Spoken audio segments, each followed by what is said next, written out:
चलिए मैं आपको एक छोटी सी स्टोरी बताता हूँ जो एग्जामिनेशन से रिलेटेड है। सबसे पहले एग्ज़ाम में बैठते ही सबसे पहले स्टार्टिंग में क्वेश्चन पेपर दे दिया जाता था।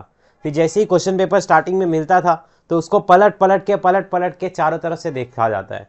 फिर देखने के बाद होता क्या है, ऐसा लगता है कि अरे यार जो पढ़ा है वो तो आया ही नहीं है।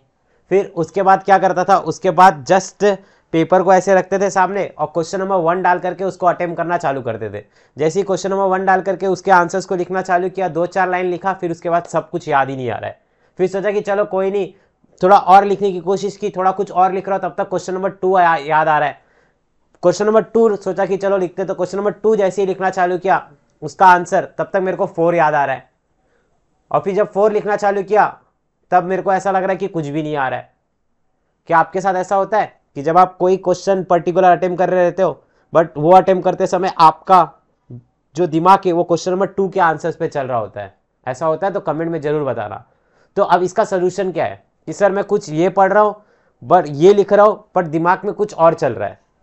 तो देखिए अब आपको करना क्या है। जैसे सबसे पहले मैं आपको बताता हूँ कि जो प्रीलिम एग्जामिनेशन में जो क्वेश्चन पेपर है वो आपका मेनली कौन सा आता है, बोर्ड एग्जामिनेशन का ही आता है। ठीक है, बहुत सारी रिसर्च करते हुए मैं आपको बता रहा हूँ कि अगर आप ये जुलाई वाला पेपर भी अटेम्प्ट करके जाएंगे ना, क्योंकि जुलाई वाला जो 2023 का ये खाली सिर्फ और सिर्फ रिपीटर्स देते, तो इसके अंदर आपको किस तरीके से इसको अटेम्प्ट करना रहता है वो मैं बता देता हूँ।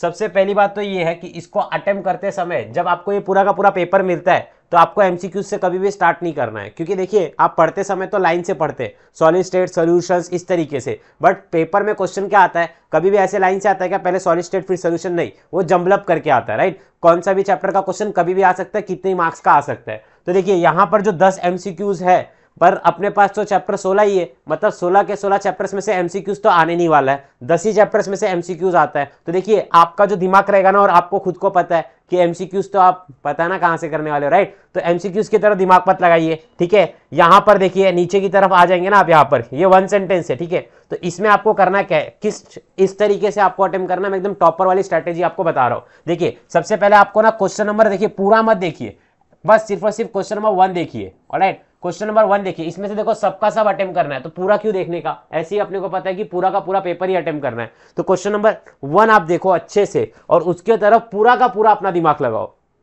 पूरा का पूरा, मतलब सिर्फ और सिर्फ आपको 1 देखना है। मैं खुद ऐसा करता था, आंसर शीट से ये बाकी के क्वेश्चंस को छुपा लेता था और खाली सिर्फ और सिर्फ 1 देखता था। और फिर उस समय मैं सबसे पहले ये देखता था कि कौन से चैप्टर का है, ठीक है, कौन से चैप्टर का है। फिर सेकंड में देखता था कि कौन से टॉपिक में से, ठीक है। फिर थर्ड में देखता था कि पूछा क्या जा रहा है, right the name of radio active element in group 16। तो क्या पूछ रहा है, देखो मैं ऐसे करता था, पहले यहां पर ऐसा गोला बनाता था, नेम पूछ रहा है, किसका पूछ रहा है, ग्रुप 16 का पूछ रहा है, कौन से एलिमेंट का पूछ रहा है, किसके बारे में, रेडियो एक्टिव एलिमेंट के बारे में पूछ रहा है। तो ऐसे करके पहले ये लास्ट का, फिर स्टार्टिंग का, लास्ट का, फिर बीच का, इस तरीके से आपको समझेगा। देखो right the structure of glycine, तो पहले देखो, पहले स्टार्टिंग का क्या बोल रहा है, स्ट्रक्चर बनाना है, किसका बनाना है, ग्लाइसिन का बनाना है। ठीक है, तो ये आप इस तरीके से अटेम्प्ट करिए, सिर्फ और सिर्फ अपना दिमाग इस पे चलाइए पर्टिकुलरली, और ऐसा सोचिए कि यही क्वेश्चन है जो कि मेरे को आता है, इसके अलावा मेरे को इस पेपर में कुछ नहीं आता है। तो आपका 100% क्वेश्चन के तरफ ही ध्यान रहेगा, उस हिसाब से आप आंसर्स को अच्छे तरीके से अटेम्प्ट कर सकते हो। ये पहली ट्रिक मैंने आपको बताई है, बहुत ही ज्यादा यूजफुल है। आप प्रीलिम के अंदर इसको लगा के देख लीजिए, आपको प्रीलिम एग्जामिनेशन में ही समझ में आ जाएगा। राइट, इस पे पूरा का पूरा दिमाग लगाइए। Right 4 postulates of Werner theory of coordination complexes, तो पहले चैप्टर आइडेंटिफाई करिए कौन सा है, फिर उसके बाद देखिए टॉपिक कौन सा है, फिर क्या पूछ रहा है लिखिए।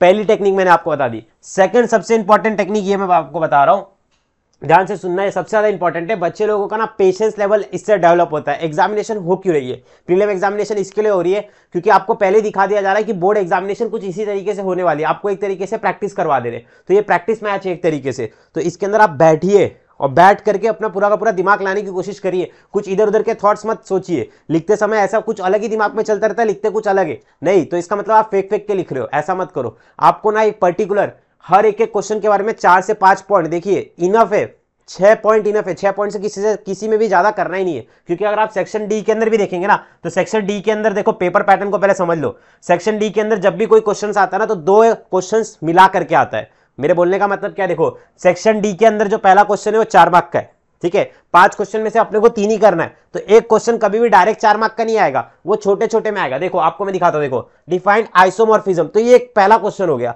फिर देखो इसी क्वेश्चन में राइट अरेनियस इक्वेशन, ये दूसरा क्वेश्चन हो गया। Derive the expression to determine the activation energy for two different temperatures T1 and T2, ये तो तीसरा क्वेश्चन हो गया। इस तरीके से ये क्वेश्चन आ रहा है किसके अंदर, सेक्शन डी के अंदर। अब आप कोई भी देख लो, कोई भी क्वेश्चन उठा के देख लो, ये देखो ये पहला क्वेश्चन हो गया इंटरजेंट कंपाउंड क्या होता है, write two general characteristics of detergent, दूसरा क्वेश्चन हो गया draw the Fischer projection formula of alpha D glucose, तीसरा क्वेश्चन हो गया write the reaction involve in the formation of Teflon. मतलब 4 क्वेश्चन है। अब आप बता दीजिए ना, मतलब एक क्वेश्चन कितने मार्क का है, एक ही मार्क का है। बट आपने कभी नोटिस किया देखो ना, इसमें एक क्वेश्चन के अंदर वो लोग 2-2, 3-3 चैप्टर्स को एक साथ मिला रहे, ये पी ब्लॉक में से ले रहे, ये पॉलीमर्स में से ले रहे, ये बायोमोलिक्यूल्स में से ले रहे, इस तरीके से लोग मिला रहे। यहां पर आप देखो describe the construction working for standard hydrogen electrode, ये फिर इसके बाद राइट 2 डिफिकल्टीज, मतलब 2-2 क्वेश्चन एक साथ आ रहा है। आप समझो मेरी बात को, पेपर पैटर्न में आपको इनका कभी भी 7-8 पॉइंट याद करने की जरूरत नहीं है, आप 3-4 पॉइंट पढ़ो पर अच्छे से स्पेसिफिक पढ़ के जाओ। शी के बारे में कुछ भी पढ़ो, थोड़ा पढ़ो पर अच्छे से पढ़ के जाओ।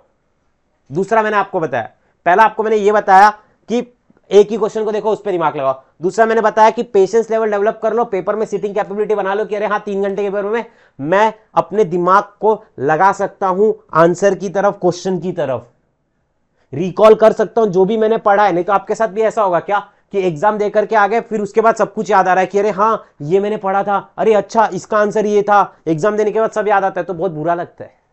सच बता रहा हूं, बहुत बुरा लगता है, पर्सनल एक्सपीरियंस के साथ बता रहा हूं कि एग्जाम देने गए कुछ नहीं याद आ रहा था, पर जब दे करके आए तो इसका बरोबर से इसका कंस्ट्रक्शन वर्किंग सब कुछ याद आ रहा है, डिटेल में याद आ रहा है वो भी। तो नहीं, ऐसा नहीं होना चाहिए। बोर्ड एग्जामिनेशन आने वाली है 1 महीने के बाद ही है।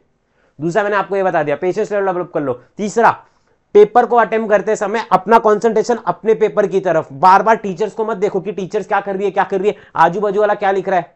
ये मुंडी ये जो आपका सर है ना, एक बार नीचे गया ना तो बस इतना दिमाग में बैठा लो कि अगर मैंने ऊपर देखा तो इसमें मेरी हार है, क्योंकि जब मैं ऊपर देखूंगा तो इसका मतलब मैं लिख नहीं रहा हूं, और जब मैं लिख नहीं रहा हूं इसका मतलब टाइम तो जा रहा है, और टाइम जा रहा है तो इसका मतलब टाइम तो गया, लिख नहीं पाया मैं, मार्क्स तो नहीं आ रहे।